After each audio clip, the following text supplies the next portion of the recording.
2020 ലോകകപ്പിൽ ഇന്നലെ നടന്ന മത്സരത്തിൽ ദക്ഷിണാഫ്രിക്കയ്ക്കും സിംബാബ്വെയ്ക്കും സ്കോട്ട്ലൻഡിനും വിജയം. ലോകകപ്പിലെ അരങ്ങേറ്റക്കാരായ ഇറ്റലിയെ 73 റൺസിന് തോൽപ്പിച്ച് സ്കോട്ട്ലൻഡ് ലോകകപ്പിലെ ആദ്യ വിജയം ആഘോഷിച്ചു.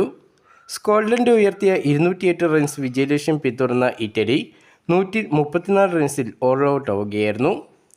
മറ്റൊരു മത്സരത്തിൽ ഒമാനെ 8 വിക്കറ്റിന് തകർത്ത സിംബാബ്വെ ലോകകപ്പിൽ വിജയത്തോടെ വരവറിയിച്ചു.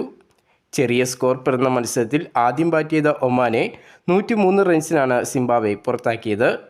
മറുപടി ബാറ്റിംഗിൽ 2 വിക്കറ്റ് നഷ്ടത്തിൽ സിംബാബ്വെ വിജയ റൺ മറികടന്നു. ലോകകപ്പിലെ ആദ്യ മത്സരത്തിൽ ദക്ഷിണാഫ്രിക്ക കാനഡയെ 57 റൺസിന് തോൽപ്പിച്ച് വിജയത്തുടക്കമിട്ടു.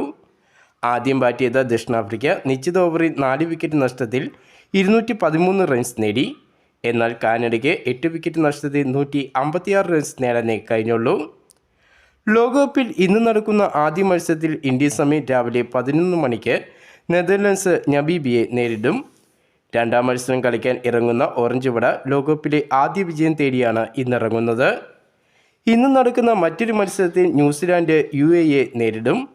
ലോകകപ്പിലെ ആദ്യ മത്സരത്തിൽ അഫ്ഗാനിസ്ഥാനെതിരെ വിജയം നേടിയ കിവികൾ രണ്ടാം ജയം തേടിയാണ് ഇന്നിറങ്ങുന്നത്. ഉച്ചകഴിഞ്ഞ് 3 മണിക്കാണ് ന്യൂസിലാൻഡും UAE തമ്മിലുള്ള മത്സരം ആരംഭിക്കുന്നത്.